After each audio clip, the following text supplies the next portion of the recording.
Hello viewers, welcome to my channel. আজকে সবার সাথে শেয়ার করব বয়েল ডিম দিয়ে সয়াবিনের একটা দুর্দান্ত টেস্টের রেসিপি। তো তার জন্য 5টা ডিম নিয়েছি, বয়েল করে খোসা ছাড়িয়ে গরম তেলে শুধু হলুদ দিয়ে লালচে করে ভেজে তুলে রাখবো। আর এদিকে আমি সয়াবিনগুলোকে আগে থেকেই গরম জলে বেশ ভালো করে ভাপিয়ে নিয়েছিলাম একটু নুন দিয়ে, সেটাও তুলে রেখে দিয়েছি। এবারে কড়াইয়ে তেল গরম করে শুকনো লঙ্কা, কাঁচা লঙ্কা, পেঁয়াজ ফোড়ন দিয়ে ভেজে নেব হলুদ নুন দিয়ে।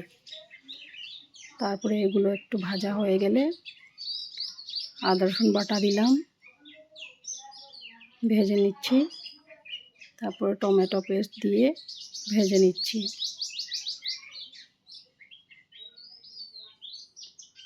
জিরে গুঁড়ো, ধনে গুঁড়ো দিয়ে ভেজে এর মধ্যে আগে থেকে বেটে রাখা সাদা তিল মিক্স করে নেব।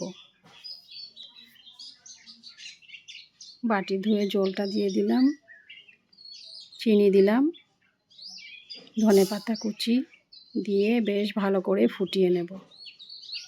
ভালো করে ফুটে উঠলে এর মধ্যে বয়েল করে রাখা সয়াবিন দিয়ে দিলাম। তারপরে ফুটে উঠলে বয়েল করা ডিমগুলোকে হাফ করে কেটে দিয়ে দিলাম। এটা বেশ গ্রেভিটা একটু থিক হয়ে আসলেই নামিয়ে নিতে পারো। আমি এটার মধ্যে গরম মশলা দেইনি, তোমরা দিয়ে দেখো, খুব টেস্টি হবে। তেজপাতাও দেইনি। তো এটা গরম গরম ভাত বা রুটির সাথে দারুণ টেস্টি লাগে, একবার ট্রাই করে দেখো। Thank you.